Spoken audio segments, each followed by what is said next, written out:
大家好，我是 Stacy 木瑶。今天这期我们要说一个有一点悬、有一点不可思议，但是又比较符合万圣节这个时机的话题——前世今生。我会跟大家分享我自己真实经历的故事，以及科学界目前对于这种现象的一些说法，希望不要吓到你哦。如果你是第一次点开我的频道，也欢迎订阅并且打开小铃铛，让我用7分科学3分灵性引爆你的潜意识，赋能到你生活的方方面面之中。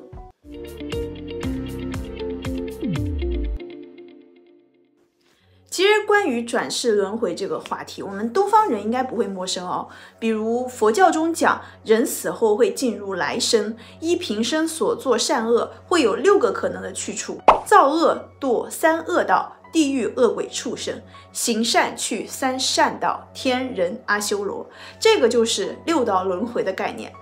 我曾经特别好奇的一点就是西方人他们到底讲不讲轮回？因为我们如果看圣经的话，看基督教的一些教义都没有怎么提到前世这个概念。但是其实早在古希腊时期就诞生过类似的理论。像大家比较熟悉的柏拉图，他有一个理论就是灵魂不灭，人死后灵魂会进入轮回。那么再说我自己因为我平时说脑科学比较多一点，好像大家都没有怎么听我去讲过玄学。但是其实我最早的时候是从命理学开始接触身心灵的，而且我身边呢总是会有一些各种各样没有办法去解释的一些事情。如果大家不害怕的话，可以在评论区告诉我，我后面会专门的来做一期聊一聊科学和灵性的撞鬼大碰撞。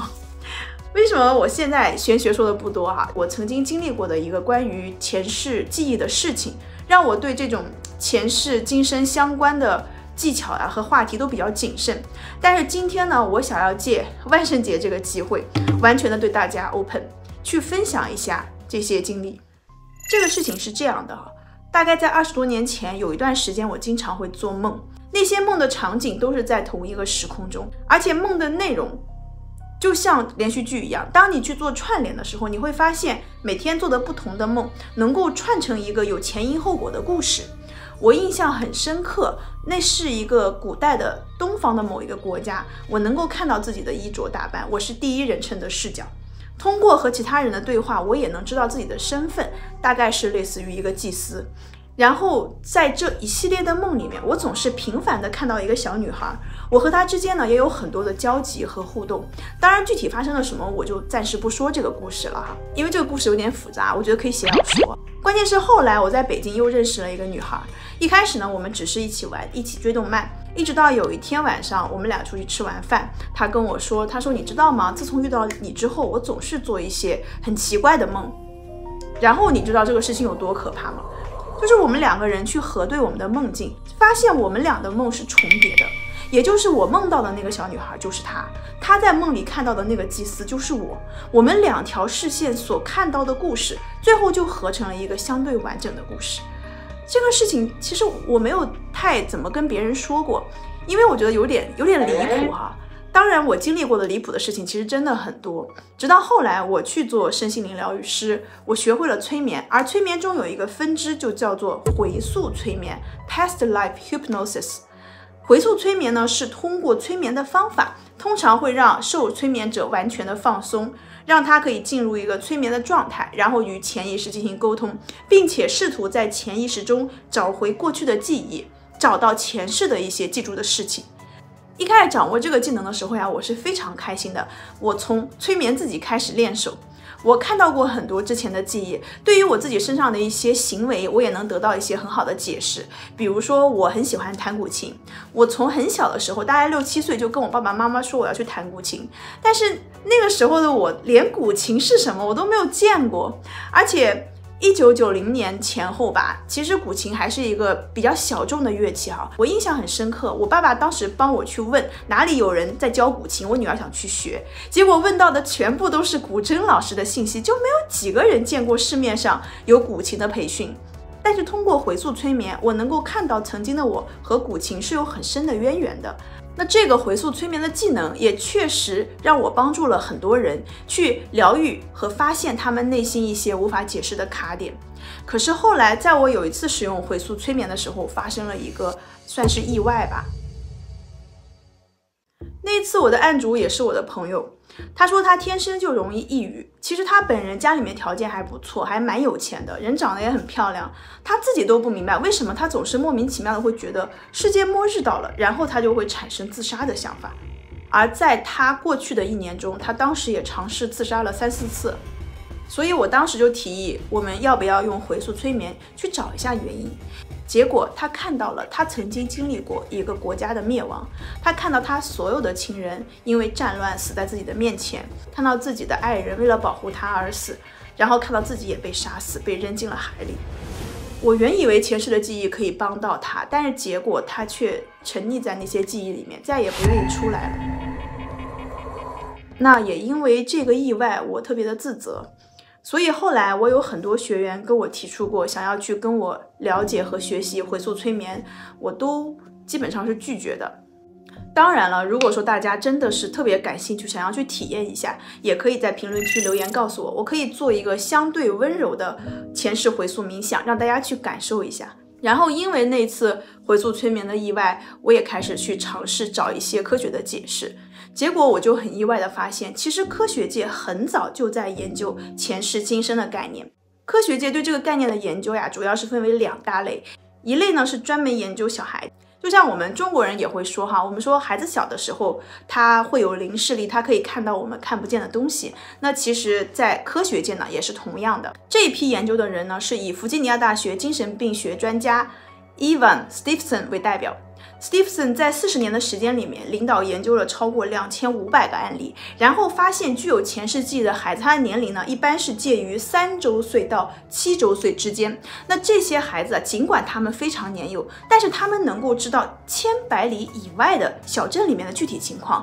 以及发生在10几年前甚至是更久以前的事情的细节。很多孩子甚至于可以说出其他种族的语言，但是这些相关记忆会在很短的时间内就会消失。这些报告都写在了 Stephenson 的一本书里面，这本书叫做 Children Remember Previous Lives: A Question of Reincarnation。 另外还有一个特别不可思议的发现就是这些孩子中呢，有200个左右身上带有胎记，或者是有一些出生就有带有的缺陷。Stephenson 认为这些胎记或者是缺陷和案例所报告的前世致死受伤处的位置相同。那他认为呢，这个就是轮回转世存在的最佳证据。另一类科学研究就是关于这个回溯催眠的，其中有一个很有名的人叫做 Brian Weiss 博士。我最初了解到韦斯博士呢，是因为他的一本书，这本书叫做 Only Love is Real: A Story of Soulmates Reunited。其实这本书挺好玩的，里面都是讲他经历的一些案例如果你感兴趣的话呢，也可以找来读一读。这个里面呢记录了一个故事，和我一开始叙述的那个我和我好朋友梦境重叠的故事基本上是一模一样。魏斯博士记录的这个故事是这样的：那段时间有2个人，一位男士和一位女士都找到了他去进行心理治疗。韦斯博士惊讶地发现，互不相识的他们居然回忆出了相同的前世。在其中一世中，这个男子是一个住在耶路撒冷的犹太人，可是有一天他被罗马士兵抓住，活活地拖死，在女儿的怀中停止了呼吸。而那一位女士则是从女儿的角度回忆起同样的事情。因为职业道德，韦斯博士不能告诉这2个人对方的记忆和个人信息，但是他还是有意的安排了2个人在他的办公室见了一面。结果这个事情就是这么神奇，这2个人在同一天去机场搭乘飞机去不同的地方，但是其中一个人的飞机因故不能起飞，被转到另外一个人将要乘坐的班机上，于是2个人就得以深度的相识，最后相爱。因为这本书的原因，我就开始研究起韦斯博士这个人。起初我以为写这种书的人应该是什么神学家或者是什么灵性研究者，后来发现人家不是，人家就是一个纯科学人士出身的。韦斯博士是在哥伦比亚大学获得了学士学位，然后又在耶鲁大学的医学院获得了医学博士的学位。毕业之后呢，他曾经任教于比兹堡大学和迈阿密大学。在这之后的11年里面，他在迈阿密的西奈山医学中心的精神病科担任主任。